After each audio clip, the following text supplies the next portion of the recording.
শুনি, মানে একেবারেই ছোটবেলা থেকে যেখান থেকে বলার আছে। একটু বাবা মার কথা দিয়ে শুরু করি, as I am coming from them. আব্বু খুব ছোটবেলায় আমার দাদা মারা যান, আমার বাবা তখন পৃথিবীতে আসেননি, অর্থাৎ আমার দাদির পেটে থাকা অবস্থায় আমার দাদা মারা যান। আচ্ছা। তো আব্বুর জন্ম হয় মুক্তিযুদ্ধের প্রায় 6 years আগে। সো অ্যাট দ্যাট পিরিয়ড আমাদের দেশের অবস্থা আনস্টেবল ছিল, অ্যান্ড আব্বুর ফ্যামিলি যথেষ্ট গরিব ছিল বলতে গেলে, যাকে বলা যায়।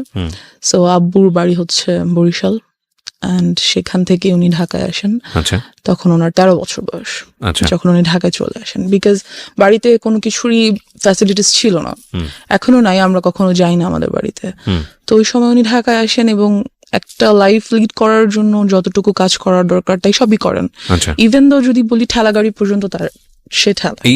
এই গল্পটা আপনি পরবর্তীতে শুনেছেন কার কাছে? হ্যাঁ, বাবার কাছ থেকে শুনেছি। My dad is one of my friends, best friends. Beautiful. Okay, so আসে এবং আস্তে আস্তে উনি এখানে থেকে পড়াশোনা করে, ঢাকা ভার্সিটি থেকে উনি অনার্স মাস্টার্স করেন। আফটার দ্যাট কামিল, যাকে বলে মাদ্রাসা লাইন, সেখান থেকে উনি পড়াশোনা করেন, ডাবল MA যাকে বলে। তো উনি ওটা থেকে উনি বেশ ভালো একটা জব পায়, অ্যান্ড গুড স্যালারি। এই গেল বাবা। আম্মুদের ফ্যামিলিও খুব যে রিচ ছিল তা না, but they were quite good. আম্মু ঢাকায় চলে আসে খুব ছোট বয়সে, ওয়েন অনার্সে এসে ঢাকায় ভর্তি হয়। এখান থেকে উনিও ঢাকা ভার্সিটি থেকে অনার্স মাস্টার্স করেন, অ্যান্ড দেন LLB করেন, অ্যাডভোকেটশিপ নেন। So both of them, as you can see, both of them are educated, so they are busy. An educated person can't sit at home, never. আমার মনে হয় বাবা মাকে দেখে। তো অফিস, আর আমি হওয়ার পর থেকে আমার খালামুনির কাছে থাকি। You are the first child? Yeah, I'm the first child. Okay. আমার পর আমার একটা ছোট বোন আছে। Age gap 8-9। তো আম্মু আমাকে, আমার খালামুনির বাসা ছিল তখন আমাদের বাসা থেকে বেশ দূরে আর কি, অনেকটুকু দূরে। সেখানে আমাকে রেখে আম্মু অফিসে যেত, বিকজ কোনো অপশনস ছিল না। আফটার দ্যাট খালামুনিরও বিয়ে হয়ে যায়, জব হয়ে যায়, সো আমি একাই হয়ে যাই বাসায়। কোন বয়সের কথা বলছেন বা কোন ক্লাসে পড়েন তখন? নার্সারিতে পড়েন। মানে আপনি রিয়েলাইজ করতেন বিষয়গুলো? অফকোর্স, আমি এখনো সবকিছু স্পষ্ট মনে করতে পারি, everything, because I felt all of those things happen with me anyways. তো আম্মু আমাকে বাসায় একাই রেখে চলে যেতেন। আমরা যে বিল্ডিংটাতে তখন থাকতাম, ভাড়া থাকতাম, ওখানে 7 তলা বিল্ডিং এর অনেক বাচ্চা কাছে ছিল, যা হয় সবার সাথে খেলাধুলা করতাম। আর মেইনলি আমি ছেলেদের সাথে বেশি খেলাধুলা করতাম ছোট থেকে। আমার কাছে হাড়ি পাতিল খেলা তেমন বেশি পছন্দের ছিল না, বরং ফুটবল ক্রিকেট বেশি পছন্দের ছিল। অনেক কাটাছেড়া করতাম। যেহেতু আম্মু নেই, বারণ করার কেউ নেই, আমি আমার মতো। তো সেই থেকে দেখা যায় আমি একা, সবাই তো জানে সেটা, আমি বাসায় একা। এখানে একটা ট্র্যাজেডি বলি, সেটা হচ্ছে আমার যে বড় খালামণি, তার ছোট মেয়ে, she is also now very happy, but at that moment she had lots of relationships and she used to talk about all this. কোথাও গেলে, কারোর সাথে দেখা করতে গেলে আমাকে নিয়ে যেত।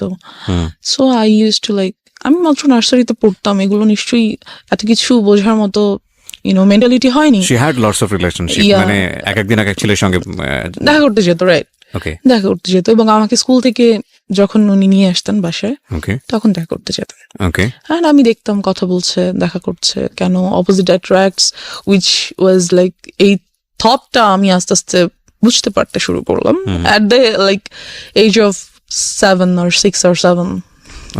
যেটা তো কখনই পসিবল না একটা বাচ্চার ক্ষেত্রে, বিকজ আমি ছিলাম ওখানটাতে। যাই হোক, কিছুদিন পর বড় খালামুনিরা বাসা চেঞ্জ করে অন্য কোথাও বাসা নিয়ে নিল। এবার যেটা হলো, আমাদের বিল্ডিং এর নিচ তলায় একটা ভাড়া থাকতো একটা মেয়ে। আমাদের বাসা যেহেতু খালি থাকতো অলওয়েজ, ওর বয়ফ্রেন্ডকে আমাদের বাসায় নিয়ে আসতো। এটা আপনার ফ্যামিলি মেম্বাররা জানতো? না, জানতো না, কেউ জানতো না। নিয়ে আসতো বলতে কি, মানে আপনি যখন ফ্রি থাকতেন তখন আসতো? আমি ফ্রি বলতে ওর বয়ফ্রেন্ডকে নিয়ে আমাদের বাসায় আসতো কথা বলার জন্য, অর সামথিং। তো আমাদের বাসায় 2টো রুম ছিল, ভাড়া যেহেতু ছিলাম, 2টো রুম ছিল। সামনে ড্রয়িং রুম, মাঝখানে একটা ছোট ডাইনিং, আর ভিতরে একটা বেডরুম। তো ওই বেডরুমটাতে ও বয়ফ্রেন্ডকে নিয়ে থাকতো। আর ওটা যেটা মেইন প্রবলেম, সেটা লাগানো যায় না দরজাটা। তো I use to see whatever they use to do, and mention করেই দেই, they use to have physical relationships over there, and আমি দেখতাম তা। দেখতাম, ফিল করতাম লাইক কেন হচ্ছে এটা, বোঝার চেষ্টা করতাম, বা ইটস সামথিং। কিন্তু আপনি কি ওটা আপনার ফ্যামিলি মেম্বারকে নোট করতেন কখনো যে তোমরা না, যখন বাসায় থাকো না নোট তখন? করতে পারিনি, এটারও একটা রিজন আছে। তো ওয়ান ডে আমি ওর আম্মুকে বলি ব্যাপারটা, ওকে, আপুর আম্মুকে, যে আন্টি একটা ভাইয়াকে নিয়ে প্রায় আপু আমাদের বাসায় আসে। আন্টি আপুকে অবশ্যই বকা দেয়, অ্যান্ড আফটার দ্যাট ডে আপু আমাকে টর্চার করে, খুব মারে।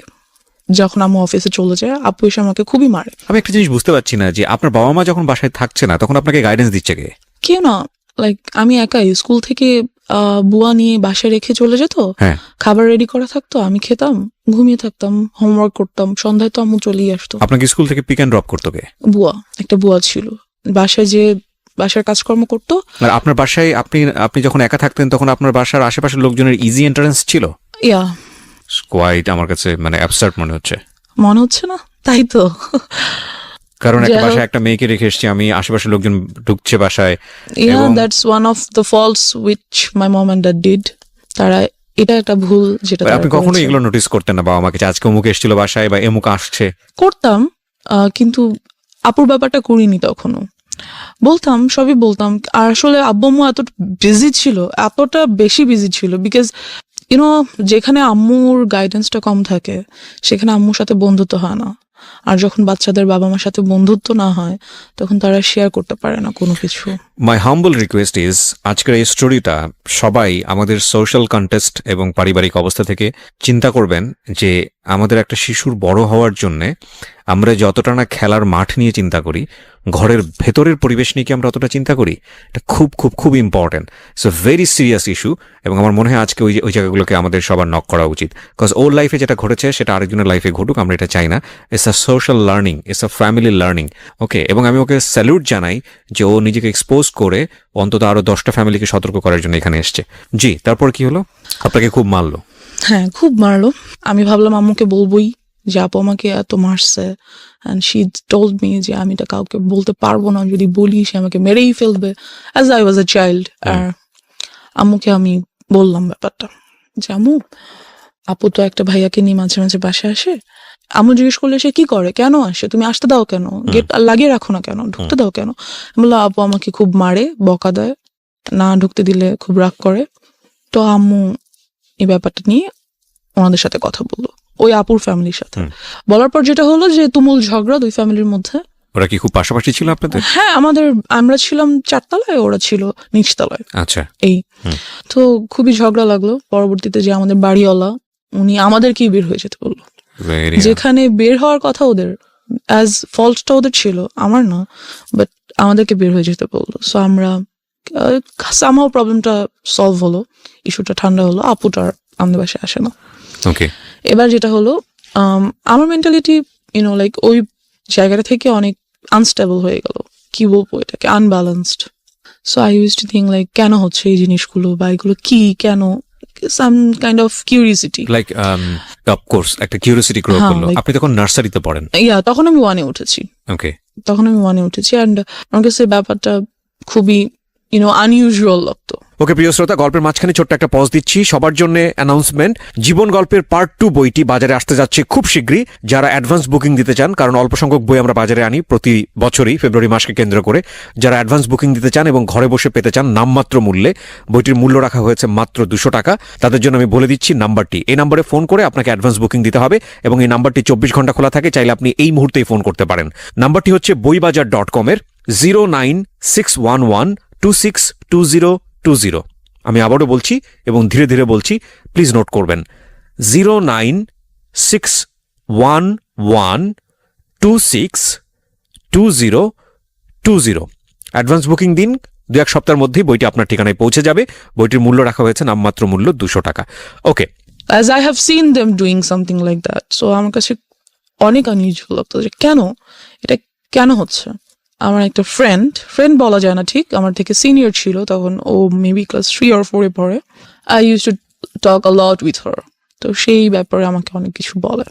একটা বাচ্চা কি বা বলতে পারে, 3-4-এর একটা বাচ্চা, যতটুকুই ওর কাছে মনে হয়েছে বা ও যা বুঝে সেখান থেকে বলছে আমাকে। Anyway, so and after that আমাদের 6 তলায় একটা ছেলে থাকতো। He proposed me when I was in class 1. Seems funny. Anyways, so আমাকে প্রপোজ করলো যে I wants to B your boyfriend. So I was like yeah I got a chance. হ্যাঁ, সবার কাছে, আমার কেন নাই? আপুর আছে, ওই আপুর আছে, সেই আপুর আছে, হ্যাঁ That's a আমার point. এরকম করা উচিত। তো I said okay. So he like কিছু না বুঝিয়ে ওকে করে দিলেন। হ্যাঁ, সবার আচ্ছা, আছে, okay, সুতরাং fine. আমার ইট ইস আ ফ্যাশন। হ্যাঁ আমিও যাবো, ওকে ফাইন, গুড গুড। কি হবে I don't know, like boyfriend, good, ওর সাথে ঘুরবো ফিরবো, কথা বলবো, এই তো। সো একই স্কুলে ছিলাম আমরা, নিয়ে আসতো। আমি ক্লাস 1-এ ছিলাম, সিরিয়াসলি। আমি এখন বলতে গেলেও এম্বারেসড ফিল হয়, like how did I do that? No, there is a reason, of there course, is a definitely reason. But আমারও হয়তো বা বোঝা উচিত ছিল নিজেকে, হয়তো লাইক টেক কেয়ার উই করা ক্যান উচিত ব্লেম ইউ ছিল, বিকজ আপনি একটা চাইল্ড সে সময়, রাইট? বোঝা উচিত ছিল আপনার প্যারেন্টের। যাই হোক, আমরা সেই ডিসকাশনে পরে ইয়া, যাব। বাট তারা আসলে কিভাবেই বা বুঝবে? আমিও তো তাদেরকে ঠিক Blame ওভাবে করতে বলতে পারি না। পারি নাই। It's a situation, actually. Like, Okay. yeah. So, yeah, then he was my first boyfriend. Okay. Then somehow ওরা বাসা চেঞ্জ করে ফেলে। বয়ফ্রেন্ড এই আর কি, ও তো একটা বাচ্চা, ওই বা বয়ফ্রেন্ড গার্লফ্রেন্ডের কি বুঝে? যাই হোক, তো somehow ওরা বাসা চেঞ্জ করে ফেলার পরে I used to like a boy. I used to like him very much because he looked very cute. So বাচ্চা ছিলাম দুজনেই, ও আমার ক্লাসমেট ছিল, তখন আমি 2-তে উঠেছি। এনিওয়েজ, তো এই তারপর আমরা ওখান থেকে বাসা চেঞ্জ করে ফেলি। বাসা চেঞ্জ করে আমার যে বর্তমান বাসা, মানে আমাদের নিজেদের বাড়ি করে ফেলি আর কি, সেখানে চলে আসি। আসবার পর আমরা এখান থেকেই শুরু হয় আমার লাইফের মোস্ট ট্র্যাজিক পার্ট, বিকজ আমাদের যে এলাকাটা মেনশন করছি না, বাট কি বলবো, এলাকা বলা যায় না আসলে। Can any people like leave there? I feel, because ওই সময়টাতে ওটা মানুষের বসবাস উপযুক্ত তো ছিল না। Fine, I want to listen to your Anyways, story. What then, happened there? হ্যাঁ, আমরা একটা মৃত্যুর জন্য যেটা একটা অনুষ্ঠান হয়, কাইন্ড অফ কুলখানি বা কোনো কিছু, কুলখানি, আই ডোন্ট নো, অনেকজনকে ডেকে খাওয়া দাওয়া করায়, সামথিং লাইক দ্যাট। অনেক ছোট ছিলাম, মনে নেই, 2-তে আমি তখন উঠেছি মাত্র। যাই হোক, তো সেখানে আমরা যাই। যাওয়ার পর যেটা হয়, আমরা একটা আমার এক কাইন্ড অফ নানা, মানে আমার আম্মুর খালুজান হয়, ওনাদের গাড়িতে করে সেখানে যাই। তো ওই গাড়ির ড্রাইভার। সো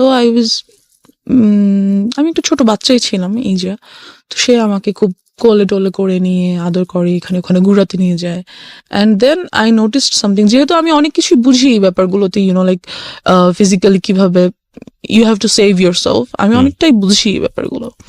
তো he tries to touch my private parts, and আমি বুঝতে পারি ব্যাপারগুলো, ফিল করি। সো আমি ওনার কাছে আর যেতে চাই না। কি ছিল উনি?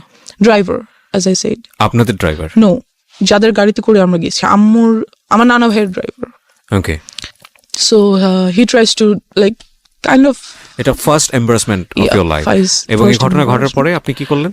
তা আমি যেতে চাই না ওনার কাছে, যে না, আমি মানে ওখানেই আমরা আছি তখনও, কিন্তু আমি আম্মুর কাছে চলে যাই, যে আমি যাবো না ওনার কাছে। কিন্তু আমি কেন যেন আম্মুকে বলতে পারি না, লাইক আমার সাথে এটা হচ্ছে, আমার এটা ফ্রি ভাবে আম্মুকে বলা উচিত, কেন যেন আমার আম্মু আব্বুর প্রতিও ওই ভরসাটা আসে না, যে না আমি বলতে পারি। I don't no Y, but আমি বলতে পারি না। সো আম্মুকে আমি বলি যে আমার ওনাকে ভালো লাগছে না, আমি ওনার কাছে যাবো না। দেন আমরা ওখান থেকে চলে আসি, অ্যান্ড খুবই ট্রিক করে উনি আম্মু আব্বুর নাম্বারটা নিয়ে নেয়, ফোন নাম্বারটা নিয়ে নেয়, যে হ্যাঁ আমরা কোথাও যেতে হলে আমাকে ফোন দিবেন, আসবো, হ্যান ত্যান ফ্যান। যদিও উনি কিন্তু আমার নানা ভাইয়ের পার্সোনাল ড্রাইভার। ওকে। সো বলে যে হ্যাঁ প্লিজ যাবো হ্যান ত্যান ফ্যান। তারপর আমার নাম্বারটা দিয়ে দেয়, এবং আরো 2বার আমরা 2টো জায়গায় যাই, এবং ওনাকে সাথে করে নিয়ে যাওয়া হয়। আচ্ছা। সো এই হচ্ছে আমার first harassment or something like that. Secondly যেটা হয়, এবং এটা আপনি কাউকে বলেননি? না, এটা আমি কাউকে বলিনি। ইভেন এখনো পর্যন্ত আব্বু আম্মুকে আমি এইভাবে বলিনি। ফার্স্ট টাইম আপনি আজকে বললেন এখানে?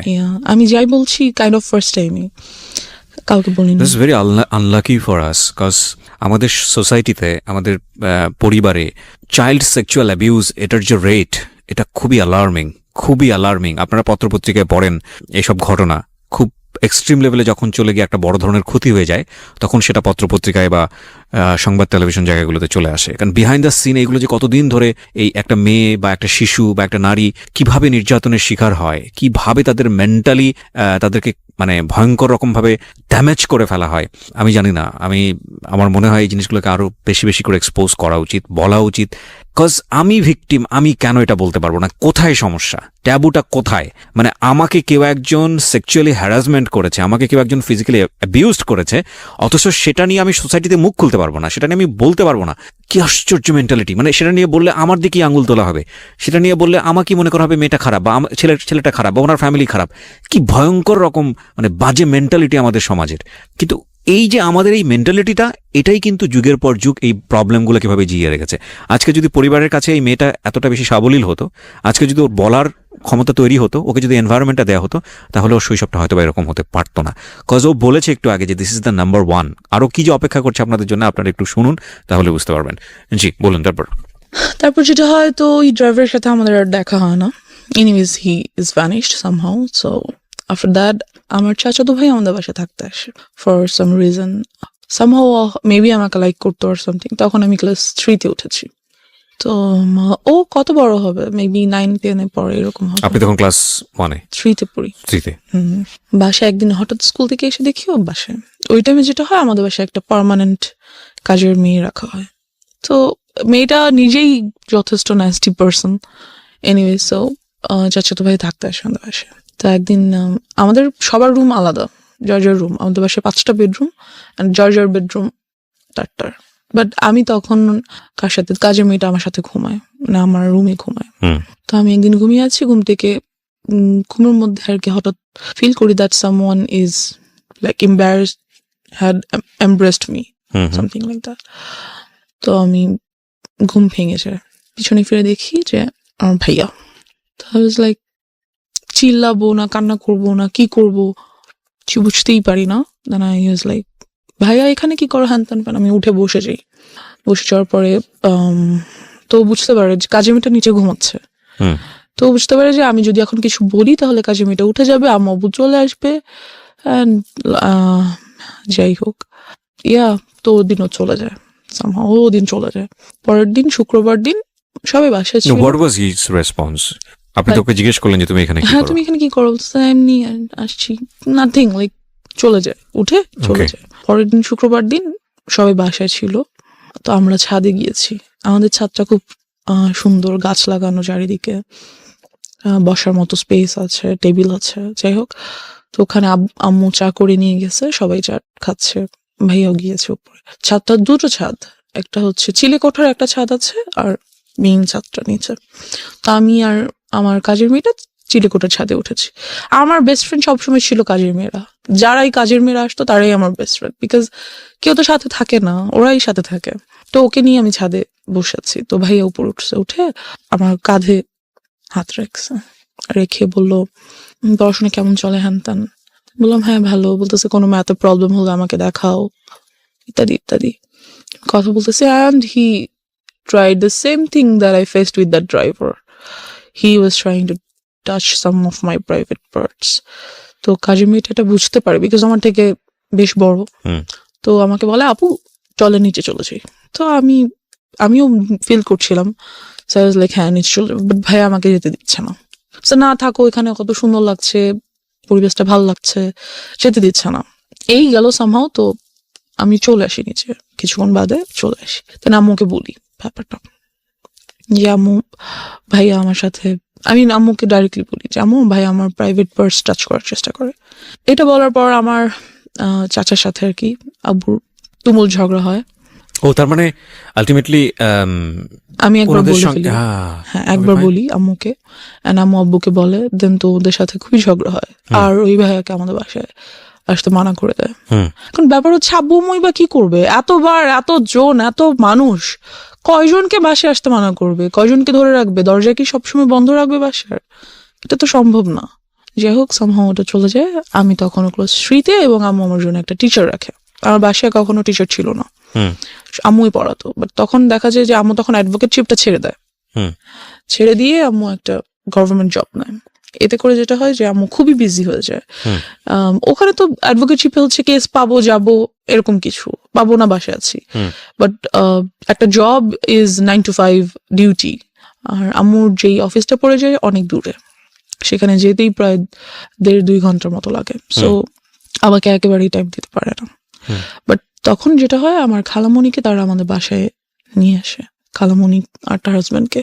অ্যান্ড আমার সেফটির জন্য আব্বু আম্মু তাদেরকে একটা ফ্ল্যাট গিফট করে দেয় আমাদের বাসায়, ওকে, যে যাতে আমার ছেলে মেয়েরা সেফ থাকে এই জন্য। তো খালামণিও জব করে, মেইন প্রবলেম এখানেই। তো দেখা যায় সেটা আসলে কি বলবো, সবসময় সবাই সবকিছু বুঝে না, ইউনো, অনেক সময় আমরা অনেক কিছু দেখেও দেখতে পারি না, ব্যাপারটা এরকম। প্রিয় শ্রোতা, জীবন গল্পের এখন পর্যন্ত সেরা কয়েকটি গল্প এবং রেডিওতে অপ্রকাশিত একটি গল্প, একটি বিশেষ গল্প নিয়ে এবারের বই প্রকাশ হতে যাচ্ছে জীবন গল্প পার্ট 2। যারা এই বইটি ঘরে বসেই সংগ্রহ করতে চান, কারণ অল্প সংখ্যক বই বাজারে আনা হয় প্রতি বছরই ফেব্রুয়ারি মেলাকে কেন্দ্র করে, বইমেলাকে কেন্দ্র করে, তারা ফোন দেবেন এই নাম্বারে। নাম্বারটি হচ্ছে boibajar.com এর এবং নাম্বারটি হচ্ছে 09611262020। আমি আবারও বলছি 09611262020। এই নাম্বারটিতে ফোন দিন। বইয়ের মূল্য রাখা হয়েছে সর্বসাকুল্যে 200 টাকা মাত্র। ওকে, যেখানটায় আমরা ছিলাম। যাই হোক, তো খালামণি থাকে, তো আমার জন্য একটা টিচার রাখা হয়। টিচারটাকে বলা হয় যে তুমি সন্ধ্যায় আসবো, কারণ আমি সন্ধ্যা বাসায় আসবো। আম্মু বলে যে আমি সন্ধ্যায় আসবো আর তুমিও সন্ধ্যায় আসবো। Your mom is lawyer. Yeah, That time উনি কি প্র্যাকটিসে ছিল? না, উনি তখন প্র্যাকটিস ছেড়েছে, মাত্র নিউ ছেড়ে একটা গভর্নমেন্ট জবে ঢুকলো। ওকে, তো ওনাকে বললো যে সন্ধ্যার পর আসতে, যেহেতু সন্ধ্যার পর আমার অফিস থেকে আসবে। এই তো আমাদেরকে আমার রুমে বসে পড়তে নিষেধ করে দেওয়া হলো। যেটা করা হলো যে ড্রয়িং রুমে বসে পড়বে, যাতে আমি দেখতে পারি তোমাদেরকে। যাই হোক, তো আম্মু ড্রয়িং রুমে বরাবরই ডাইনিং রুমে বসে আম্মু অফিসের কাজ করতো ল্যাপটপে, আর আমি স্যারের কাছে পড়তাম। তা অনেক সময় দেখা যায় সব সময় কি আর সন্ধ্যার পর আম্মু চলে আসতে পারে, রাস্তায় জ্যাম থাকে, অফিসে কাজ থাকে, অনেক কিছুই। সো ইয়া, এরকমই মাঝে মাঝে হতো। অ্যান্ড আমার স্যারকে খুব ভালো লাগতো, কারণ স্যার আমাকে খুব আদর করতো, খুব সুন্দর করে বুঝাতো, একটা টিচারকে যেভাবে ভালো লাগা উচিত। That's it. তো স্যার যেটা করে যে আমাকে অলওয়েজ স্কুলে নিয়ে পড়ায়। ওয়াই? স্যার বলতে কি, হোম টিউটর আমরা কেমন রাখি একটা বাচ্চার জন্য, অনার্সে পড়ুয়া কোনো ছেলে বা মেয়ে এরকম। তো সে আমাকে অলওয়েজ স্কুলে নিয়ে বসিয়ে পড়াতো। ছোট থেকে আমি খুব হেলদি ছিলাম, so he used to do the same things. তো ফার্স্ট ডেতেই তো আপনার বুঝে যাওয়া উচিত ছিল যে এটা তো আসলে ফার্স্ট ডেতে তো উনি এরকম করেনি। ওকে, আফটার 6 or 7 months আমাকে পড়াতে একটা টাইমে এসে এরকম দেন যেটা হলো যে উনি বুঝতে পারলো যে আমি এটা পছন্দ করছি না, এবং এই ব্যাপারটার পর আমি ওনার কাছে যে আর পড়ি না, ওকে, ওনার কাছে যেতে চাচ্ছি না। তো উনি করলো কি, নানান কথা আমাকে বলে, লাইক লাভ অ্যান্ড রিলেশনশিপ অ্যান্ড কোন ক্লাসে তখন আপনি? ক্লাস 3-তে। ক্লাস 3-তে only, and I just can't understand একটা টিচার অনার্সে পড়ে সে কিভাবে ভাবে যে আমি একটা ক্লাস 3 এর বাচ্চাকে রিলেশনশিপ এর ব্যাপারে বলি। I don't know. তো and he said I want to be your boyfriend. একটা teacher, and I was like আমি আম্মুকে বলে দিব। তো বলতেছে বলো, তোমার আম্মু কখনোই বিলিভ করবে না। and he was right. আমি আম্মুকে বললাম আর আম্মু এটা বিলিভ করলো না। কাজ যে টিচারটা ছিল উনি আব্বু আম্মুর খুবই পরিচিত একজনের ছেলে ছিল, বেশ ঘনিষ্ঠ একজনের ছেলে। তো আম্মু এটা কেন বিলিভ করলো না? তারা কি বলতে চাইলো আপনাকে? বললো যে, আমি বললাম যে আম্মু স্যার আমাকে বলে স্যার যাতে আমার বয়ফ্রেন্ড হয়ে যায়। তো আমি বললাম আর তোমার সাথে মজা করেছে, something like that. Note this kind of thing please. সাথে মজা করেছে, এটা কিছু না। তুমি স্যার কি এমনিতে তোমাকে কোনো কারণে লাইক আম্মু asked something personal, so I said আমি ওই ব্যাপারে আর কিছু বলতে পারি না। I don't know why. আমি সবসময় এখানটাতে যে আটকে যাই, আম্মুকে বলতে পারি না কেন জানি। আচ্ছা, আপনি আমাকে একটু বলেন যে আগের যে দুটো ঘটনা আপনি আপনার ফ্যামিলিকে জানিয়েছিলেন, তারা কি আপনাকে কোনোভাবে ব্লেম করেছিল? না, করেনি। বা ওরা সেটাকে ওভারকাম করার চেষ্টা করেছে, যেমন ভাইয়াকে বাসায় আসতে মানা করে দিল। এর আগে যে কাহিনীটা বললাম সেটা তো ডেফিনেটলি তারা করেছে, আপনি এটা বলেছেন, কিন্তু থাকে না অনেক সময় আপনাকে দোষ দিয়ে দেওয়া, মেয়েদেরকে দোষ দিয়ে দেওয়া, এটা করেনি। আমার আম্মু এডুকেটেড পারসন, তারা বুঝতে পারে ব্যাপারগুলো। আচ্ছা ফাইন। তো আপনাকে কোনোভাবে কি বুঝিয়েছিল যে দেখো কোনটা গুড টাচ কোনটা ব্যাড টাচ, এবং এরকম হলে তোমার কি করতে হবে? এটা আমাকে বুঝায়নি। কারণ হচ্ছে আপনি নিজেও কি কোনো গ্লুমি সেন্সে ছিলেন যে আসলে কি হচ্ছে, কেনই বা এরকম হচ্ছে? আমি অফ কোর্স ছিলাম। I was very confused because ওই পর্যন্ত আমি জানতাম না, যদি আমি সরাসরি বলি সেক্সুয়ালিটি কি আমি জানতাম না। I didn't new, so I had to face them. So আপনাকে আপনার ফ্যামিলি মেম্বাররা ক্লিয়ার করেনি যে মা আসলে এই জিনিসটা এরা ট্রাই করছে, that is actually bad thing, so you have to be aware of? এটা কখনো বলেনি। সো আপনি নিজে থেকে একটা ধোঁয়াশার মধ্যে ছিলেন। আপনার কোয়ারি হতো না, বাবা মাকে জিজ্ঞেস করতেন না যে মা আসলে সবাই কেন এরকম করছে? হতো, বাট আমি কেমন করে মানে আমি কেন যেন আনকমফোর্টেবল ফিল করতাম ওই ব্যাপারটাতে জিজ্ঞেস করতে। লাইক আমার ভালো লাগতো না, বা আমি চেতাম না, বা চাইলেও পারতাম না, এরকম কিছু। তো যাই হোক, তো স্যারকে বলা হলো। তো স্যার আমাকে 1.5 year পড়াইছে। At that time যখন 1 year কাছাকাছি প্রায়, তো he gave me a love letter. সে সেখানে লিখেছে, আমি তোমাকে অনেক পছন্দ করি, তোমাকে আমি অনেক আদর করব, তুমি ঠিক মতো পড়াশোনা করো, বড় হও, দেন আমি তোমাকে বিয়ে করব, হ্যান ত্যান ফ্যান। তো আমি আম্মুকে দেখানোর পরিবর্তে সেটা আমার ফ্রেন্ডকে দেখালাম, আচ্ছা স্কুল ফ্রেন্ডসদেরকে। হ্যাঁ। তখন আমি পড়ি ক্লাস 3-তে। যে কাহিনীটা হলো সেটা হচ্ছে ওই ব্যাপারটা নিয়ে পুরো স্কুলে কাহিনী হয়ে গেল। তো যে ওই মেয়েটাকে ওর স্যার লাভ লেটার দিছে, এন্ড প্রিন্সিপাল আম্মুকে ডাকলো।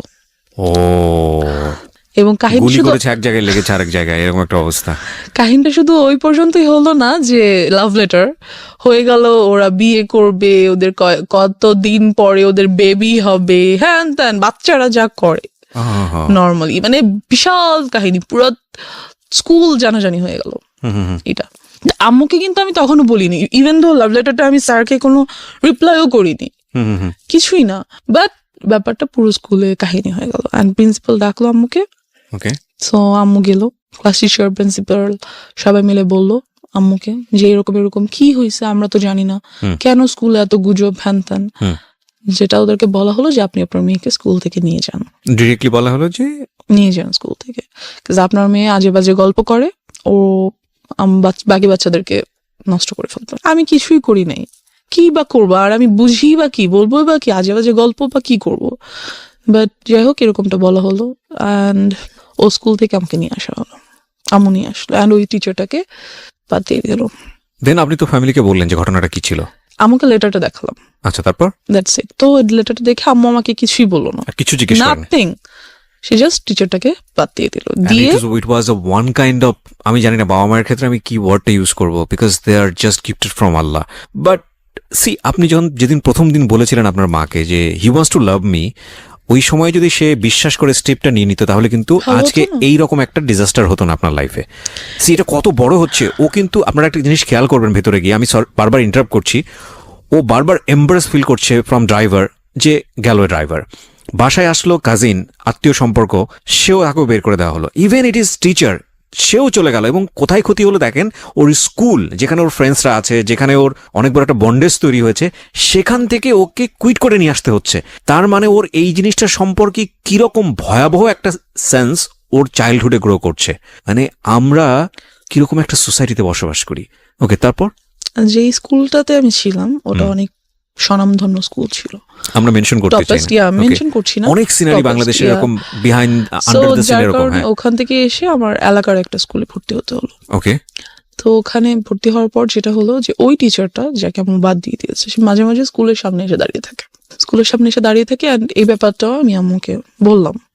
চিপস নিয়ে আসে, চকলেট নিয়ে আসে, বেলুনস নিয়ে আসে, হ্যান ত্যান। তো আম্মুকে অনার্সে পড়ুয়া, হ্যাঁ অনার্সে পড়বো, মেবি ফার্স্ট আর সেকেন্ড ইয়ারে পরে এরকম কিছু হবে, যাই হোক। তো নিয়ে আসে, তো আমি আম্মুকে বললাম যে আম্মু স্যার প্রতিদিন এসে দাঁড়িয়ে থাকে, আমাকে নিয়ে যেতে চায়, বাসায় পিছন পিছন আসে, বেলুন দেয়, চিপস চকলেট দেয়, হ্যান দেন। তো আম্মু করলো কি, আমাকে আনা নেওয়া করার জন্য একটা বুয়া রেখে দিল 1000 টাকা বেতন দিয়ে, যাতে অ্যাটলিস্ট ওই লোকটা না দাঁড়িয়ে থাকতো। এবার যে টিচারটা রাখলো, ওর বাবা মা অনেক নিম্নমানের আর কি, খুব গরিব, তারা স্লামে থাকে। ওর বড় আপুর বিয়ে হয়ে গেছে, সেখানে একটা বেবি আছে, হাজবেন্ড ছেড়ে দিচ্ছে, লাইক ওদের ফ্যামিলিতে খুব ট্র্যাজেডি। বাট ওই ছেলেটা খুবই ব্রিলিয়েন্ট, অলওয়েজ স্কলারশিপে পড়াশোনা করছে, এখন অনার্সে যে উঠছে সেটাতেও উনি ফ্রি পড়াশোনা করছে, ইংলিশের টিচার। And as you can see I am quite good at English. বলবো just because of him? No, not like that. Not He like teaches that. you. Yeah, he teached me. He teached good, but one more tragedy over here. যাই হোক, তো উনি এরকম কিছুই ছিলেন না, বরং খুবই রাগী, বদমেজাজি অ্যান্ড টর্চারেবল টিচার ছিলেন। পড়া না করে রাখলে মারতেন, এবং প্রচুর মারতেন। কোন ক্লাসে তখন আপনি? আমি তখন ক্লাস 4-এ পড়ছি, প্রায় শেষের দিকে। ওকে, যাই হোক, তো অ্যান্ড একটা টাইমের পরে দেখা গেল যে পড়া না করার জন্য আমার সেক্সুয়ালি হ্যারাসড হতে হবে। মানে কি? What was the story? Tell me, what was the first day storyটা কি ছিল? যেটা হলো যে আম্মু ওনাকে রাখলো, অ্যান্ড এই টিচারটাকে আর আম্মু রাতে আসতে বললো না, কারণ আম্মু ওনাকে অনেক বিলিভ করতো, অ্যাজ ওর বাবা মা আমাদের কাছ থেকে অনেক ফেভার নিত, সো আম্মু অ্যাটলিস্ট ভাবছে যে ওর বাবা মাকে আমরা এত ফেভার করি, সেটা আমাদের প্রতি লয়াল থাকবে। বাট এরকম কিছুই হলো না। যাই হোক, তো উনি বাসায় আসতেন, অ্যান্ড আমাকে বকা দিতেন। বাসায় কেউ ছিল না, আমার ছোট বোনটা ডে শিফটে পড়ার কারণে সকালে 10টায় বের হতো, আসতে আসতে সন্ধ্যা 6টা-7টা বেজে যেত। কোচিং টোচিং করে একবার বাসায় আসতো, তো জি। দেখা গেছে যে আমি বাসায় একা। সো আমার বোনটা বুঝতে পারতো that he is trying to do something with me, অ্যান্ড সে সেটা আম্মুকে বলতো। আই ডোন্ট নো কেন আম্মু কেয়ার করে নাই, না কেন আম্মু এটা বুঝতে পারে নাই, আমি জানি না। এনিওয়েজ, সো সে আমাকে পড়াশোনা করার জন্য আমার প্রাইভেট পার্টে মারতো। কিভাবে এক্সপ্লেন করবো, আই ডোন্ট নো। না, you don't need to. So he used to do all the things which I didn't like at all. What is this? Dude, what are you doing? একটা teacher এরকম করতে পারে না। So সে আমাকে 1 বছর পড়ালো, আমার result অনেক ভালো হলো, বাট আরেক সাইড দিয়ে রেজাল্ট হয়তো অনেক খারাপ হয়ে গেল। আমার mentality or my thoughts were hurt. Then ব্যাপারটা আমি আম্মুকে বললাম না, কিন্তু খালামণিকে বললাম। মানে আর কত আর বলা যায়? কত, দেন আমি খালামণিকে সব বললাম এবং খালামণির কাছে খুব কান্নাকাটি করলাম। তো খালামণি বুঝতে পারলো ব্যাপারটা, অ্যান্ড মেনশন করে দিই, খালামণি একজন psychologist. Oh very good. Psychologist or psychiatrist? whatever, I don't know. সে কি ট্রিটমেন্ট করে? না, ছেড়ে দিয়েছি, এটাও নিয়ে ছেড়ে দিয়েছি। সাইকিয়াট্রিস্ট, হ্যাঁ। whatever. সো আমি খালামণিকে বলার পরে খালামণি ব্যাপারগুলো আম্মুকে খুব ভালোভাবে শেয়ার করলো। আম্মু যেটা হলো যে বুঝার পরিবর্তে আম্মু খুব রাগ হয়ে গেল যে আমি কি করব, কয়টা টিচার চেঞ্জ করব, একটা আনছি এটাও বলে এটা, আরেকটা আনছি এটাও বলে এটা, সবগুলাকে বাদ দিচ্ছি। এটা কেউ আসলেই এরকম হচ্ছে, না কেউ পড়াশোনা করতে যাচ্ছে না? কি করব, কয়টা টিচার বাদ দিব, টিচার পাবো কোথায়? অ্যান্ড আমাদের যে এরিয়াটা ছিল সেখানে ভালো টিচার পাওয়াও খুব মুশকিলের ব্যাপার ছিল। So she was like fed up, আমি করবোটা কি? বাবাকে বলতে পারছে না, কেন বলতে সে জানে কেন বলতে চাচ্ছে না বাবাকে ব্যাপারগুলো। অ্যান্ড এই টিচারটাকেও আম্মু বাদ দিয়ে দিল এক পর্যায়ে। যে বাদ দেওয়াতে যেটা হলো, বাদ দিবে আর কি 1 মান্থ পর বাদ দিবে, এরকম, মানে মাসের শেষে তো বাদ দিতে হবে, এরকম কিছু। The biggest tragedy of my life.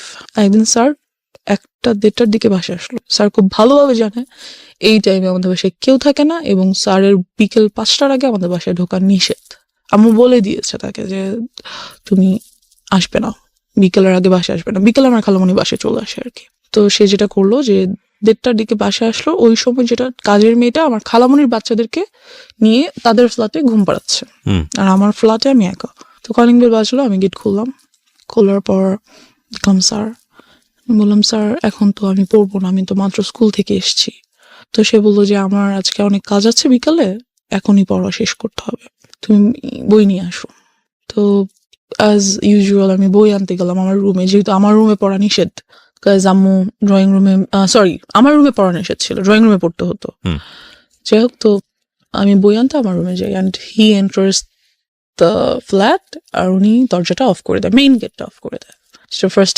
Main gate of করে না, মেইন গেটে চাপিয়ে দেয় আর কি, লাগিয়ে দেয়, চিটকড়ি লাগায় না। অ্যান্ড আফটার দ্যাট আমি আমার রুম থেকে বই আনতে যাই, আর উনিও আমার পিছনে পিছনে আমার রুমে চলে যায়। যেটা উনি করে সেটা হচ্ছে আমার রুমের দরজাটা উনি আটকে দেয়।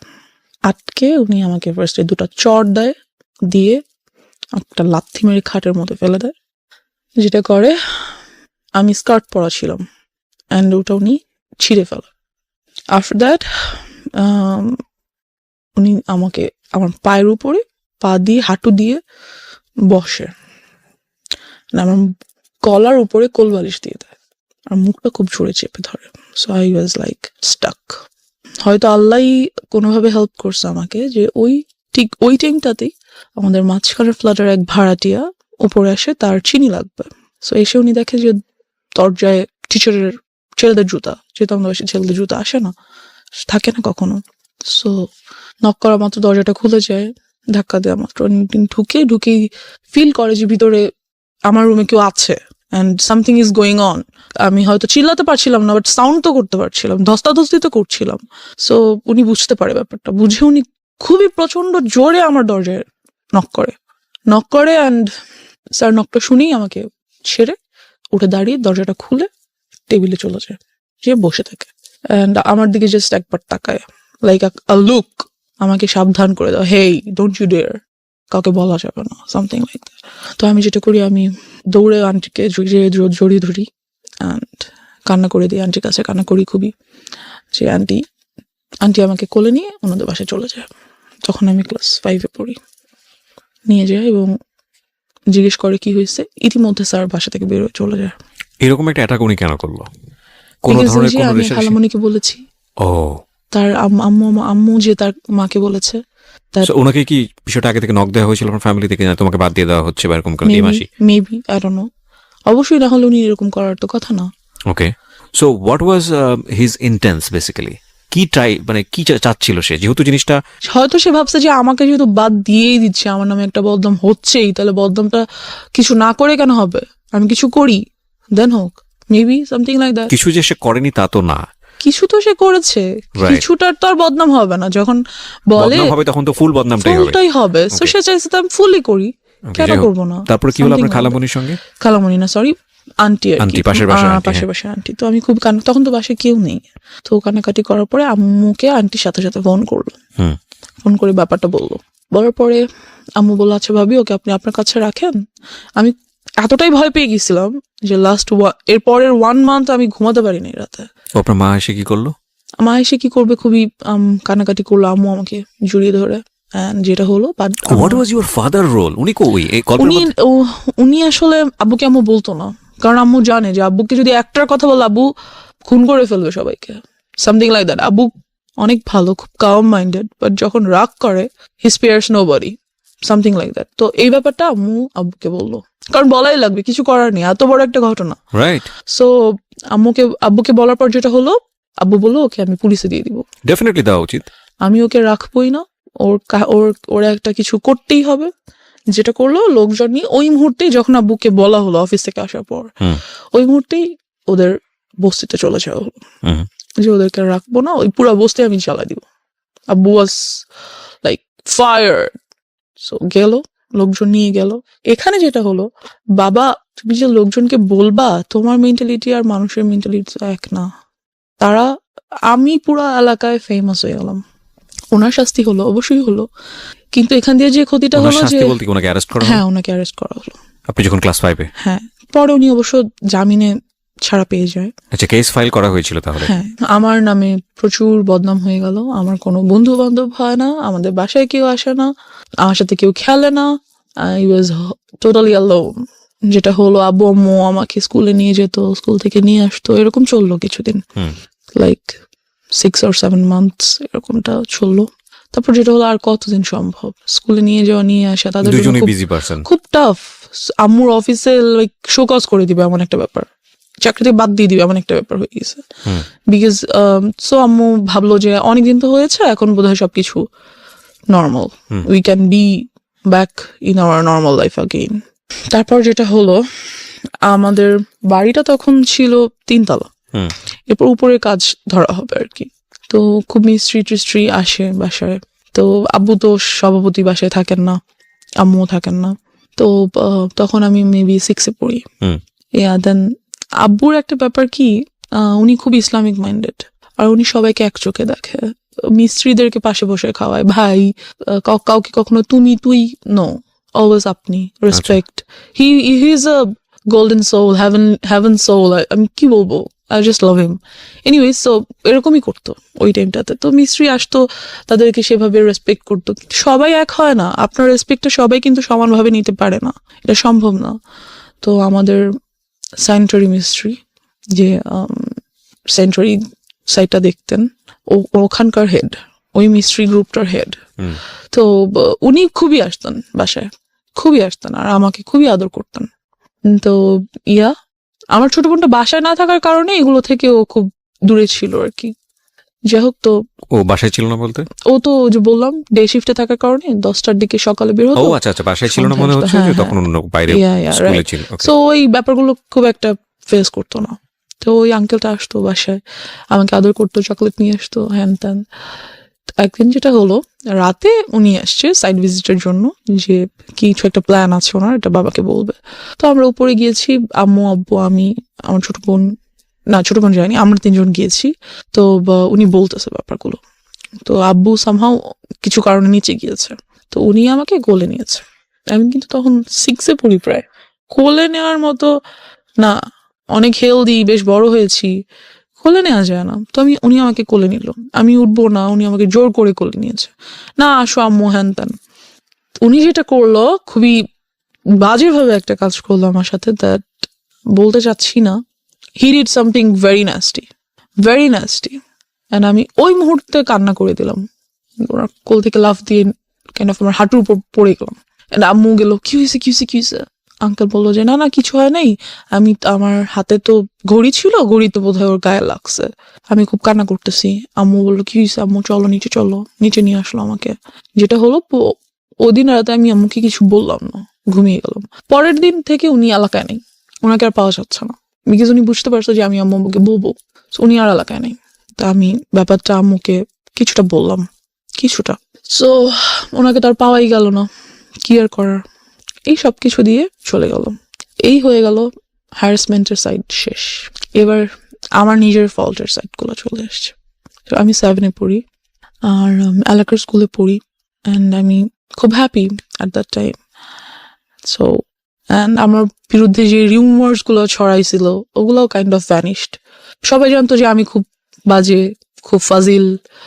আর যেহেতু আব্বু আম্মু নাই, বারণ করার কেউ নাই, ছেলেদের সাথে যে ক্রিকেট খেলতেছি, ওদের সাথে যে ফুটবল খেলতেছি, ছাদে বৃষ্টি হলে ভিজতেছি, নাচতেছি, তো এটা ছিল কাইন্ড অফ লাইক এই ধরনের মেয়েরা খুব বাজে হয়।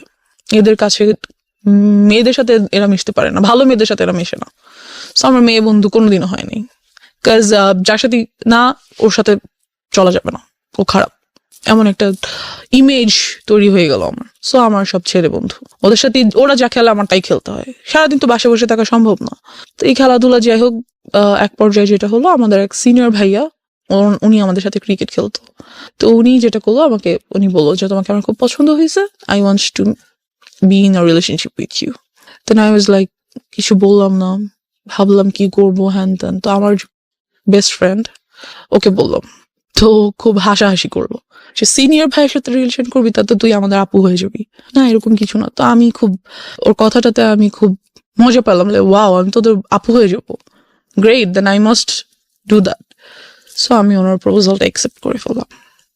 যেটা হলো যে একদিন উনি ছাদে আসলো আমাদের দরজার মেইন গেট নর্মালি বন্ধ থাকে, বাট সামহাও ওদিন আই ডোন্ট নো কিভাবে আসছে, ছাদে আসলো, এসে আমাকে আমাদের বাসার নাম্বার, আমার তখন ফোন নেই, বাসার নাম্বারে কল করলো, যেটা বাসা অলওয়েজ আম্মু রেখে যায় ফর সেফটি।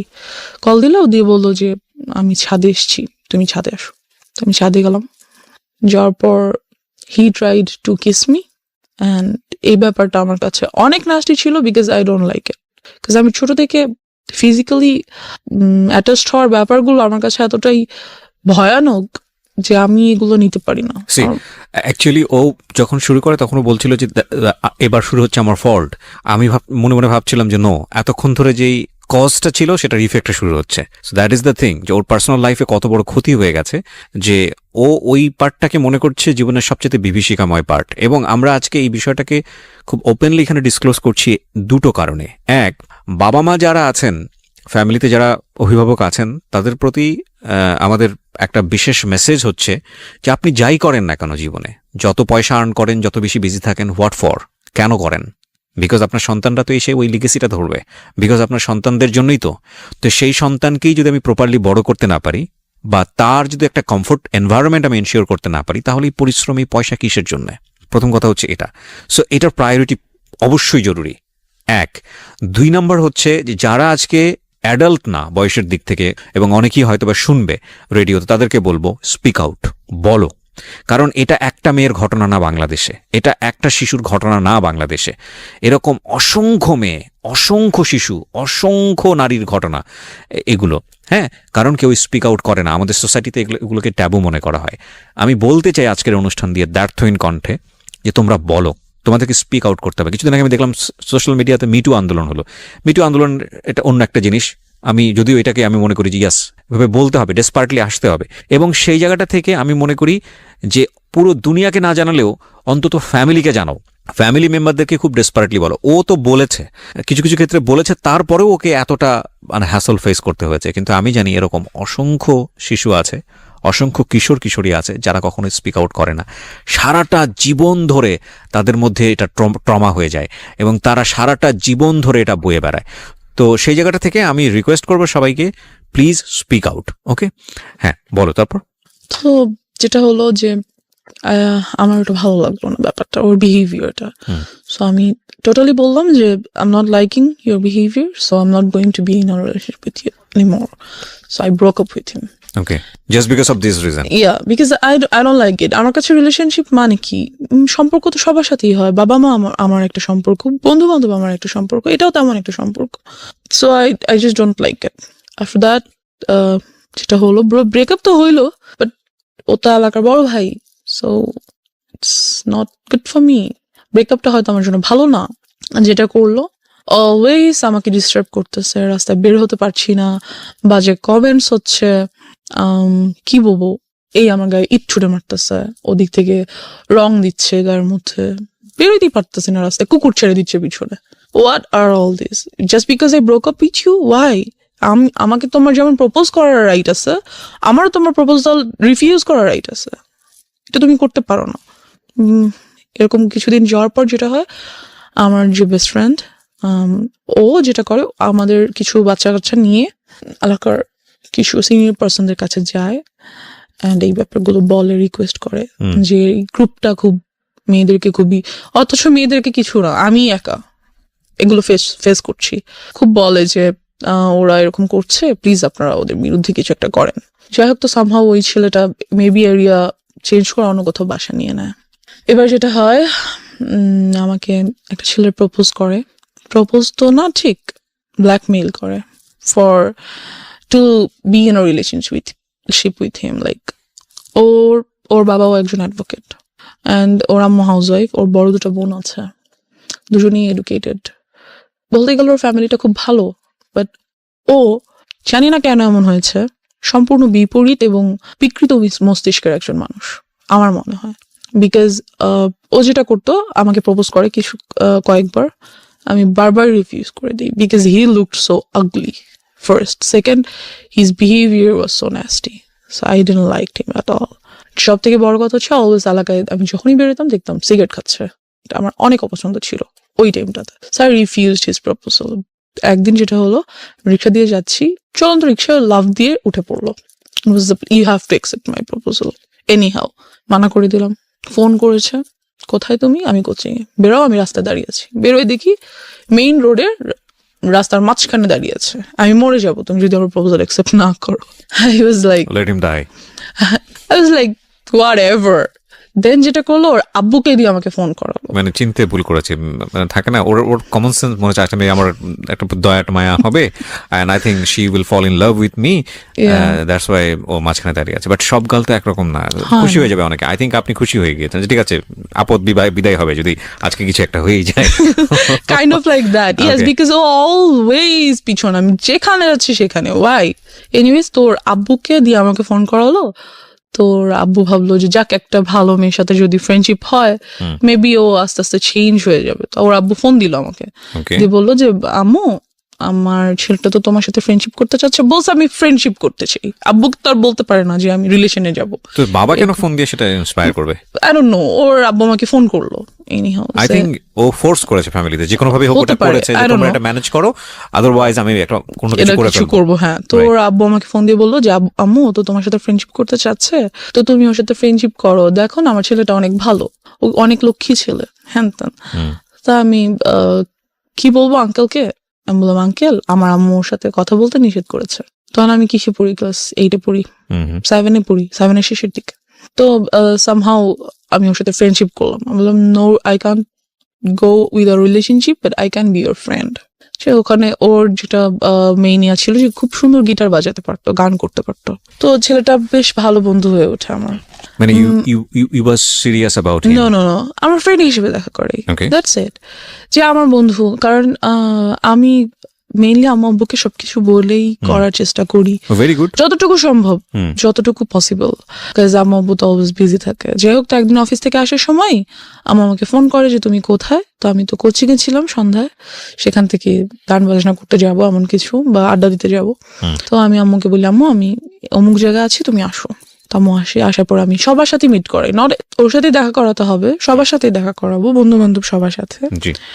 তো বাট আমি ওর সাথে পরিচয় করিয়ে দিই আম্মুকে স্পেশাল ভাবে, আম্মু এটা আমার বন্ধু, তো ওর কাছে মনে হয় যে no she is so serious about me, আম্মুর সাথে আমাকে পরিচয় করে দিছে, তার মানে তো শেষ আমি। অ্যান্ড ও এমন কোনো ছেলে ছিল না যে খুব কারো ব্যাপারে সিরিয়াস হয়ে যেতে পারে, এমন কেউ ছিল না। সো আমাকে ফোন দেয় সন্ধ্যা পরের দিন সকালে, ওকে, ফোন দিয়ে বলে দ্যাট আমি তোমার সাথে আর কোনো রিলেশনশিপ রাখবো না। তোমার আমার মধ্যে তো কোনো রিলেশনশিপ নাই, okay, we are just friends. Right, যে whatever I am ditching you, you are dumped by me, এমন কিছু। লাইক তুমি কি আমাকে ইনসাল্ট করার জন্য এটা বলছো? যেটাই ভাবো, তুমি আমাকে আর নেক্সট টাইম কল দিবা না, আমার সাথে কোনো কন্ট্যাক্ট করার ট্রাই করবা না, দ্যাটস ইট। আমার এত বিরক্ত লাগে যে ওয়াই ডিড আই ডু? তুমি আমার জন্য পাগল ছিলা, রাস্তার মাঝখানে যে দাঁড়ায় থাকতাম, আমি সাথে রিলেশন করি, এখন হঠাৎ করে বলতেছো আমি তোমার সাথে কল না দিই। কি করছি আমি? আমার ফল্টসটা কোথায় আমি বুঝতেছি না। দেন হোয়াটএভার, আমি ওটা বাদ দিয়ে দিই। একদিন যেটা হয়, খবর আসে যে ওকে অ্যারেস্ট করে ফেলা হয়েছে because he was dealing drugs. Okay, তো ওকে পুলিশ অ্যারেস্ট করে, এই অবস্থায় রেড হ্যান্ডেড ওকে অ্যারেস্ট করা হয়। ওকে। সো কোন ক্লাসে ছিলেন আপনি তখন? তখন আমি 8-এ পড়ি। ক্লাস 8-এ পড়েন। ও কোন ক্লাসে পড়ছিল? ও maybe intermediate or something like that. যাই হোক, তো আমি ওর আব্বুকে ফোন করি যে আঙ্কেল এরকম এরকম এটা হয়েছে, হ্যান ত্যান। তো আঙ্কেল বলে যে না, আমি যাব না।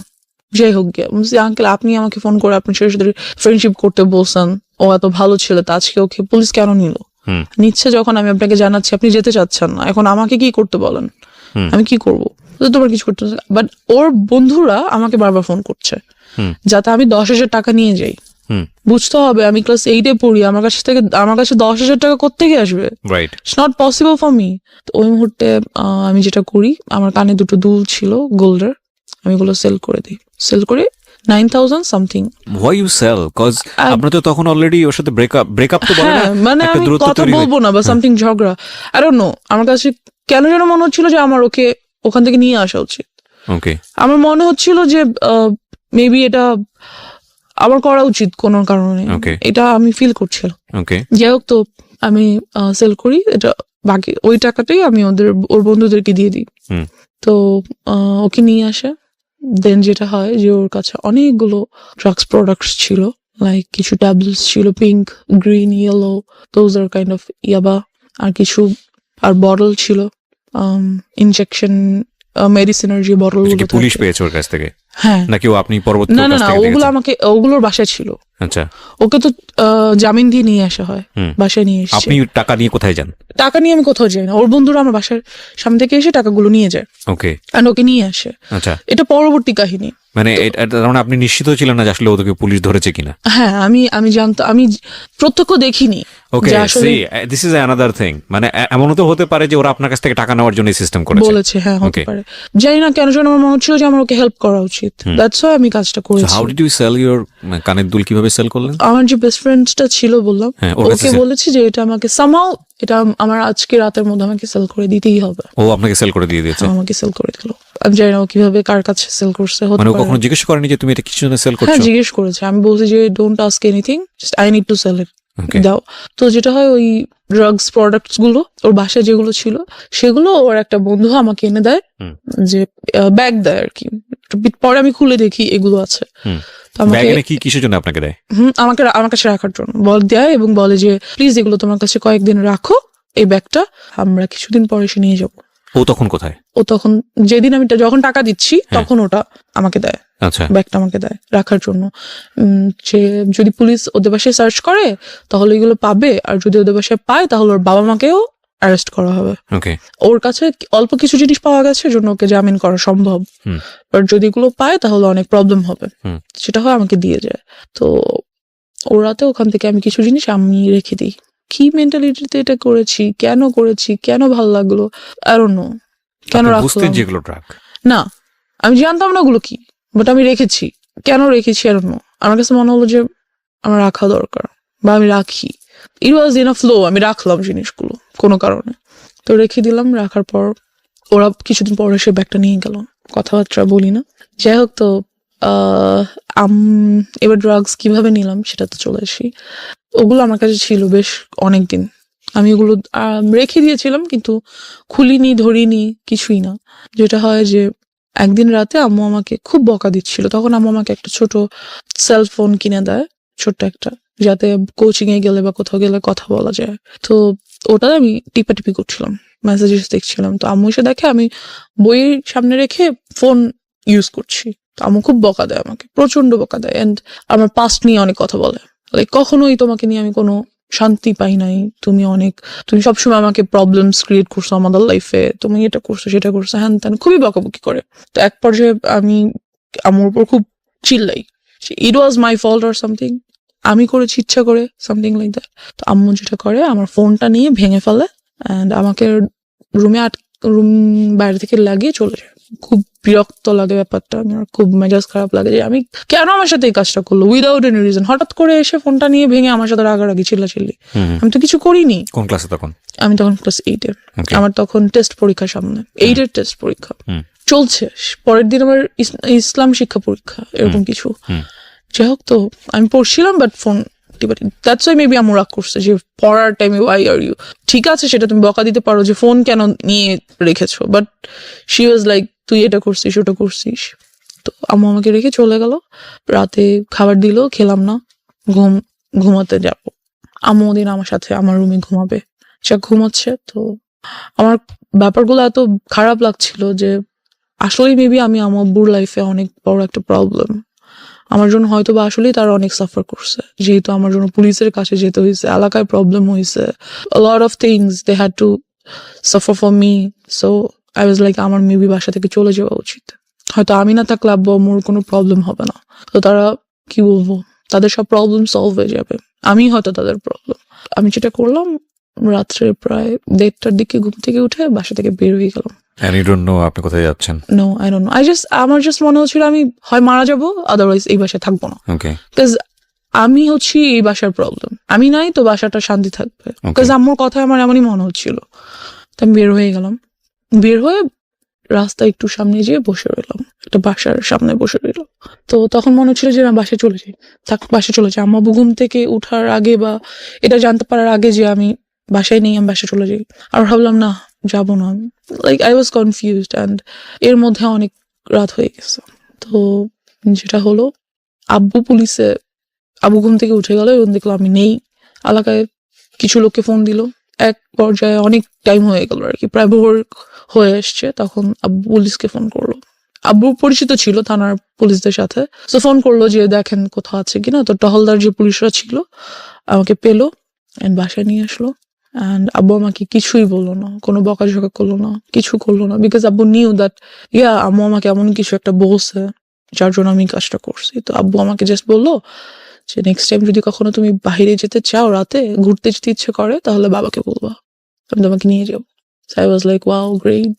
বাট আমার এইটাতে হয়তো আমার ফিল করা উচিত ছিল যে না, বাবা আমাকে একটা চান্স দিছে, I should take it. But আমার কেন যেন খুব বিরক্ত লাগছিল, বকা দিল না কেন আমাকে? আমি রাতের বেলা বের হয়ে গেছি, আমাকে অবশ্যই বকা দেওয়া দরকার ছিল, দিল না কেন? কেমন যেন লাগছিল। এরপর থেকে যেটা হলো, আম্মুর সাথে আমার আর কোনো কমিউনিকেশন হচ্ছে না, কথাবার্তা হচ্ছে না। আর আমার খুব মাথা ব্যথা হতো, মনে হতো যে মাথা ব্যথায় মাথা ফেটে যাচ্ছে, এত মাথা ব্যথা হতো। যেটা হলো, আমি যাতে কোনোভাবে লাইক আর হ্যারাসড না হই, এই থটটা থেকে আমি অনেক বন্ধুদের সাথে, এমন ছেলেদের সাথে ফ্রেন্ডশিপ করেছিলাম যে যারা আমাকে টিস করতে পারে। করার কারণ হচ্ছে এটা যে ওরাই যখন আমার ফ্রেন্ড হবে, তখন ওরা আর আমাকে টিস করবে না বা আমাকে কোনো প্রবলেম করবে না। তো ওদের মধ্যে থেকে একজন আমাকে বললো কি যে তুই সিগারেট খা, সিগারেট খেলে যেটা হবে, মাথা ব্যথা করবে না। তো আমি সেই কাজটাই করলাম, সিগারেট খেলাম। অ্যান্ড ফিলিংসটা এমন ছিল যে হ্যাঁ, খুব মাথা ঘুরতেছে, কিন্তু একটু পরে আর মাথা ব্যথা করছে না। পৃথিবীর অন্যতম জঘন্য জিনিস, এবং এটা যারা খায় প্রথম আমি একটু বলে নেই, বিকজ ওই ফ্যান্টাসিতে সবাই থাকি আমরা টিনেজ বয়সে। আমি যদি একটা টান দিইনি তা না, সে কারণেই বলছি। এর চেয়ে জঘন্য জিনিস আমার কাছে মনে হয় না। এটাতে মানুষ কেন নেশা, অন্যান্য ড্রাগস এগুলোর ক্ষেত্রে কি হয় আমি জানি না, কোনো ফিল নিশ্চয়ই আসে, কিন্তু এটাতে তো কোনো ফিল আসার কোনো লজিকই আমি খুঁজে পাই না। একটা খুব কটু গন্ধযুক্ত একটা ধোঁয়া, এবং এটা মানুষ ভিতরে কেন যে নেয়, এবং নেয়ার পরে যে মুখের যে গন্ধ, এইগুলো এদের কাছাকাছি যাওয়া যায় না। আই এম সরি, মানে ভেরি এম্বারেসিং। এটা কোনোভাবেই মানে খাদ্যযুক্ত একটা জিনিস হইতে পারে না, কোনোভাবেই না।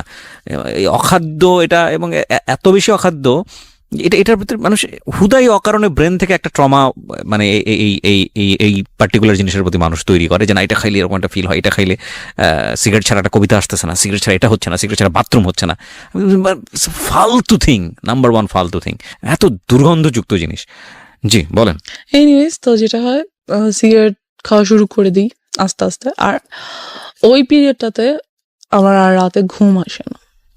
So how do you smoke? Because আপনার তো ফ্যামিলিতে এটা জানানোর কোনো বিকজ সুযোগ আমি নেই। ওই যে বললাম ক্লাস বাসায় 8 যার এর পর যার অবস্থায় আপনি স্মোক করেন। রাইট, বাসায় যার যার রুম আলাদা, কেউ কারোর রুমে যাচ্ছে না। আর রাতে তো সবাই ঘুমিয়ে যাচ্ছে, আমি আমার রুমে আছি। Like So you locked your room? No, I never locked my room because আম্মু আব্বু মাঝে মাঝে আসে, বাট রুম সবাই ঘুমিয়ে গেলে কিন্তু কেউ হাঁটলে সাউন্ড পাওয়া যায়। আপনি বুঝতে পারেন যে হ্যাঁ, কেউ কেউ একজন আসলেই আসছে। আমি ফেলে দিই, ফ্যান ছেড়ে একটু স্প্রে করে দিই, দ্যাটস ইট। এটা আমাকে ওরা শিখিয়ে দিয়েছে, এরকম এরকম করলে কোনো স্মেল পাবে না, হ্যান ত্যান। চকলেট রাখা যায় সাথে, তা আব্বু আম্মু বুঝে না, আর আসলে তারা আসেও না। যাই হোক, তো আমার রাতে ঘুম আসে না, কোনোভাবেই আমার ঘুম আসে না। ঘুম আসলেই আমি আজে বাজে স্বপ্ন দেখি। চোখ বন্ধ করলেই আমি দেখি that someone is trying to do something with me, they are like holding me, আমাকে দুই দিক থেকে দুইজনে ধরে টেনে ছিঁড়ে ফেলতেছে। ভয়ানক সব স্বপ্ন দেখি, লাইক আমি ঘুমাতে পারি না, ঘুম আসলে ঘুম ভেঙে যায় আজে বাজে স্বপ্ন দেখে। তো আমি এরকম একদিন রাতে ঘুমাচ্ছি, এমন একটা স্বপ্ন দেখলাম। স্বপ্নটা দেখে আমার এত ভয় পেলাম, ঘুম থেকে উঠে আমি ওই যে জিনিসগুলো এনে রেখেছিলাম ছেলেটার ব্যাগ থেকে, সেখান থেকে একটা বটল নিয়ে ইয়াটা খোলার চেষ্টা করি, কিন্তু এটা খোলা যাচ্ছিল না, ক্যাপটা। তো বুঝতে পারি যে ওটা সিরিঞ্জের সুইটা ঢুকিয়ে টান দিয়ে খুলতে হবে। So I did this, but আমি ওটা বডিতে পুশ করি না, যেটা করি গ্লাসে, মানে নেই, একটা ছোট গ্লাসের মধ্যে নেই, নিয়ে আমি ওটা খাই ওই দিন রাতে। যেটা হয় যে ওটা এতটা তিতা ছিল, আর খাওয়ার ঠিক 10 থেকে 15 মিনিটের মধ্যে আমি সেন্সলেস হয়ে যাই। সেন্সলেস হয়ে যাওয়ার পর আব্বু আম্মু সামাও মেবি আমাকে রাতে দেখতে এসেছিল যে ঘুমাচ্ছি কিনা, ঠিক আছে কিনা, একটু বাদে আর কি। আমি সেন্সলেস হয়ে যাওয়ার কিছুক্ষণ পর তো দেখে আমি মাটিতে শুয়ে আছি, ফ্লোরে। তো তারা এসে দেখে, আব্বু আমাকে ধরে সোজা করে দেখে আমার মুখ থেকে ফেনা বের হচ্ছে। দেখে আমাকে সাথে সাথে হসপিটাল নিয়ে যায়। হসপিটাল নিয়ে যাওয়ার পর What was it? এটা কি ছিল? I don't know, maybe some drug product যেটা বডিতে নিতে হয়, অফকোর্স, যেহেতু ইনজেকশন ইয়াগুলোতে ছিল, বটলগুলোতে ছিল। সেটা আপনি খেয়ে ফেলেছেন? হ্যাঁ, সেটা আমি খেয়ে ফেলেছি। আমি বুঝতে পারিনি যে জিনিসটা আসলে যে কি ধরনের ড্রাগ প্রোডাক্ট, বুঝতে পারছিলাম না। যেটা হয়, তো নিয়ে ওয়াশ করে বাসায় নিয়ে আসে, 2 দিন হসপিটাল থেকে বাসায় চলে আসি। এরপর থেকে আমি কেউ জন্য আমার ভালো লাগে না, আমি রাতেও ঘুমাতে পারি না, দিনে আমার কিছুতেই শান্তি লাগছে না, কিছুতেই আমি থাকতে পারছি না। যেটা শুরু করি, সিগারেট তো খাই, সাথে ফ্রেন্ড সার্কেলরা আমাকে বিভিন্ন ধরনের মদ এনে দেয়, ওগুলো খাই, বাট তাহলে আমি ঘুমাতে পারি। যেটা ঘুমাতে পারি বলতে কি, মানে সেন্স থাকে না কোনো, ঘুমিয়ে যাই, সকালে উঠি, এই ঘুম বলা যায় না এটাকে আর কি। তো এভাবে করতে করতে এক পর্যায়ে যেটা হয়, আমার হেলথ খুব খারাপ হয়ে যেতে থাকে। তো আমি বুঝতে পারি that what ever I am doing is not good for me. কি করব, ভাল লাগছিল না, এগুলো ছাড়া কোনোভাবেই থাকতে পারছিলাম না। এর বাহিরে আরো কিছু ড্রাগ প্রোডাক্টস ট্রাই করতে চাই, মেবি ওগুলার দ্বারা এগুলো ওভারকাম করতে পারবো। এমন একটা থট ছিল যে হয়তো ওগুলো যদি আমি ট্রাই করি তাহলে হয়তো এগুলো ওভারকাম করতে পারবো, এমন একটা ব্যাপার। তো একদিন একটা ফ্রেন্ড বলে যে ঠিক আছে, তোকে আজকে ইয়াবা ট্রাই করাবো, তার জন্য অমুক ফ্রেন্ডের বাসায় যাবো, ওর বাসায় আজকে আব্বু আম্মু থাকবে না।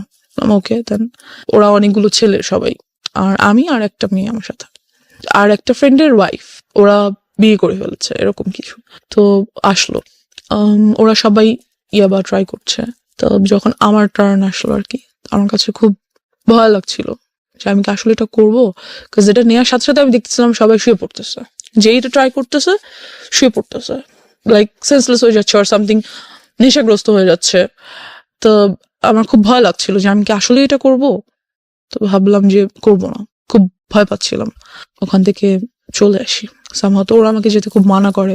তো ওদের মধ্যে থেকে 2জন অপরিচিত ছেলেও ছিল, ওরা নিচ্ছিল না, ওদের আমার আগে নেওয়ার কথা ছিল। 2টা কারণে আমি ভয় পেয়েছিলাম, ওদের আমার আগে নেওয়ার কথা ছিল, বাট ওরা নিচ্ছিল না। তো আমি ভাবলাম যে হয়তো হতে পারে যে আমাকে এজন্য এখানে আনা হয়েছে যে আমি ড্রাগসটা নিবো, then they are going to do something with. আমার ব্রেনে শুধু এটাই কাজ করছিল, দ্যাটস আমি নিলাম না, চলে আসলাম ওখান থেকে।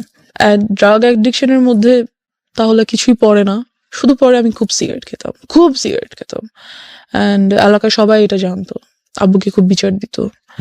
তো একদিন আব্বু আমাকে সরাসরি এসে ধরার জন্য রাতে ঘুমায় না, বিকজ পাশের বিল্ডিং এর লোকের আব্বুকে এটা বলতো যে আপনার মেয়ে একদিন হ্যাঁ, রাতের বেলা আমরা সিগারেট দেখি খায়, আমরা ব্যালকনিতে দেখি, বসে। হ্যাঁ, ছাদে যেয়ে খায় বা বারান্দায় বসে খায়, আমরা দেখি। তো একদিন রাতে আব্বু ঘুমায় না, আমি সিগারেট খাচ্ছি, এরই মধ্যে আব্বু রুমে এন্টার করে। আমি আর বুঝতে পারি না, বিকজ ফ্যান চলছিল, আমি খেয়াল শব্দ করি টের না, পাননি, শব্দ দরজা খোলা। পাই না। তো আব্বু এসে আমার সামনে এসে দাঁড়িয়ে he says, you have cigarettes? I say yes. কিছু করার নেই, আমাকে তো দেখে ফেলেছে। দেন হি সেইজ, আমাকেও দাও, আমিও একটু খাবো। বাবা কখনো সিগারেট তো দূরের কথা, আব্বু চাও খায় না, কিছুই খায় না, কোনো ধরনের আউট ভাত বা নর্মাল খাবার ছাড়া আউট কোনো কিছু বাবা খায় না। হি সেড, আমাকেও একটু দাও, আমি খাবো।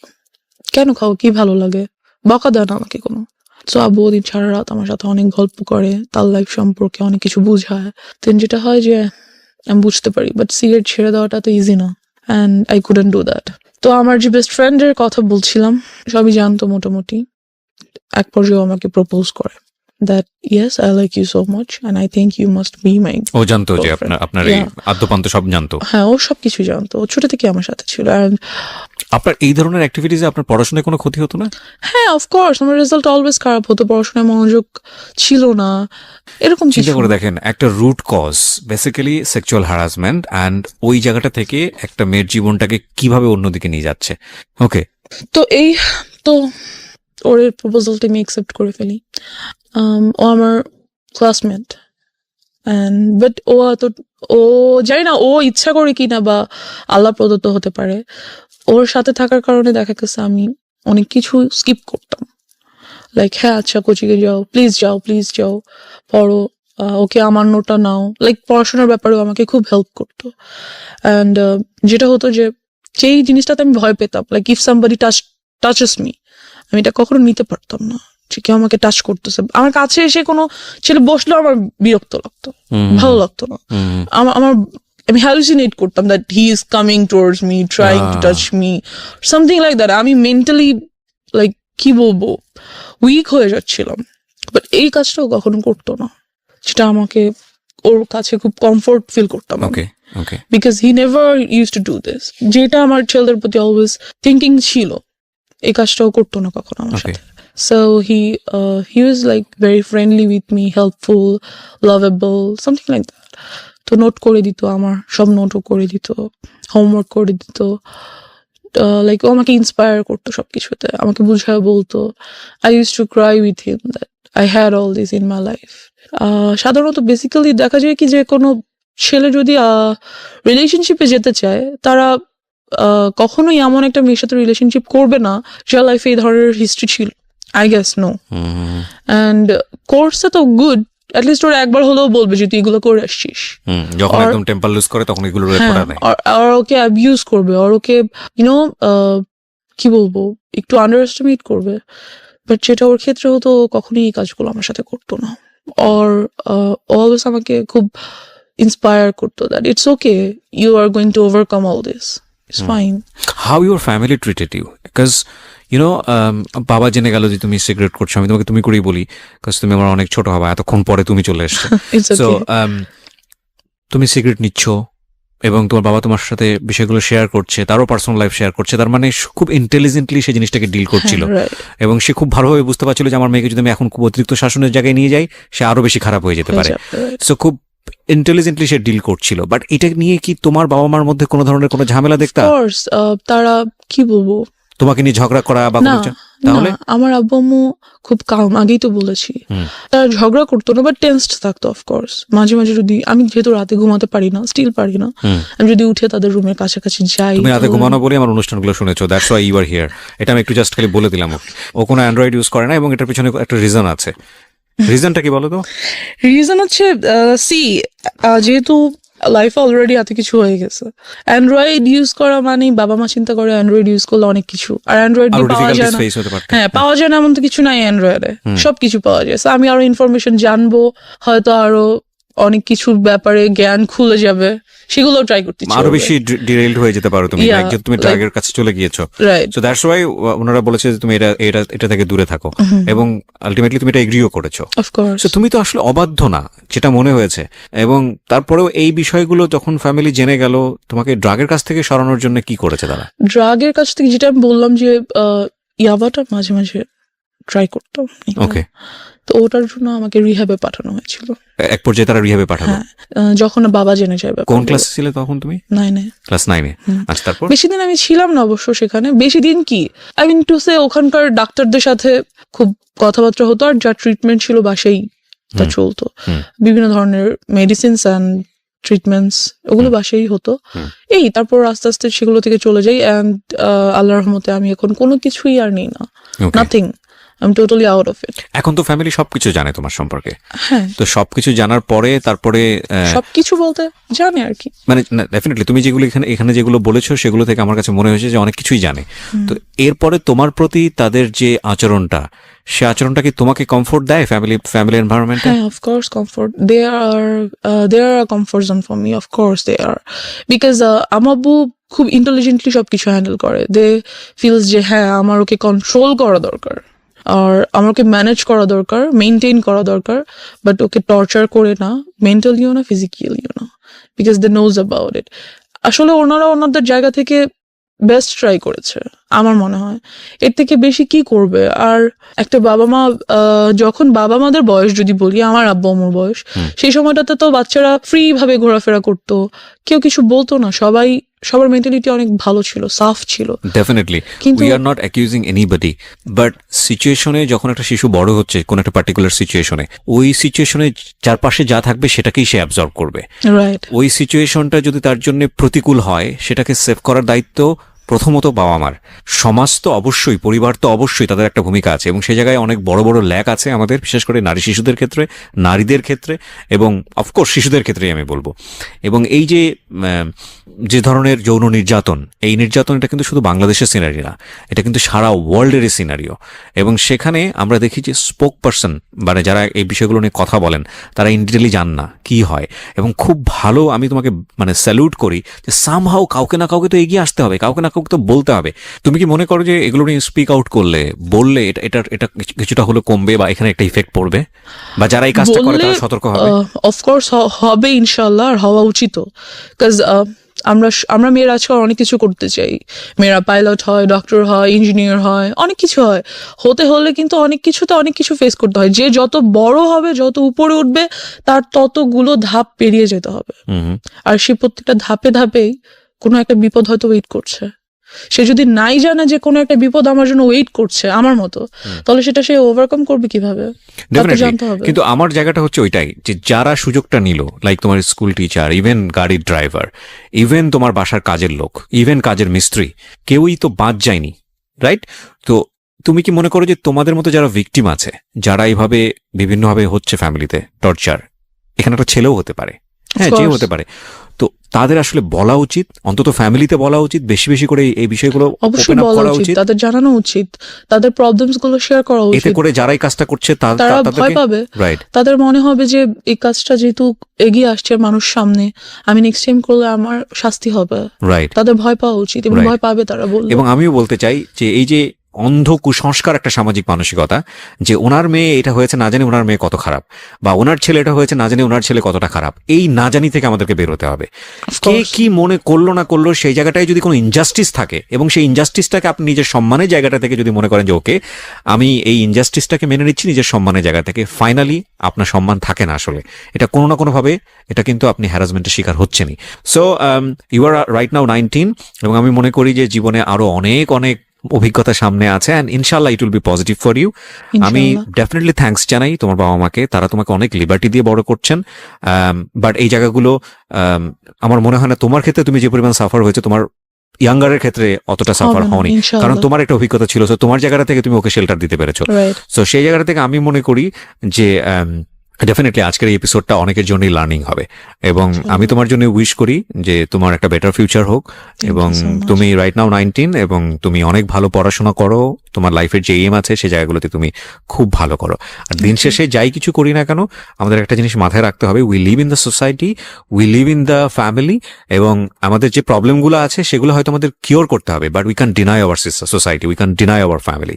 সো বাবা মা যাই কিছু করুক না কেন, যেটাই কিছু করুক না কেন, তারা আমাদের বেস্ট গিফট আমাদের দুনিয়াতে, এবং we have to respect them.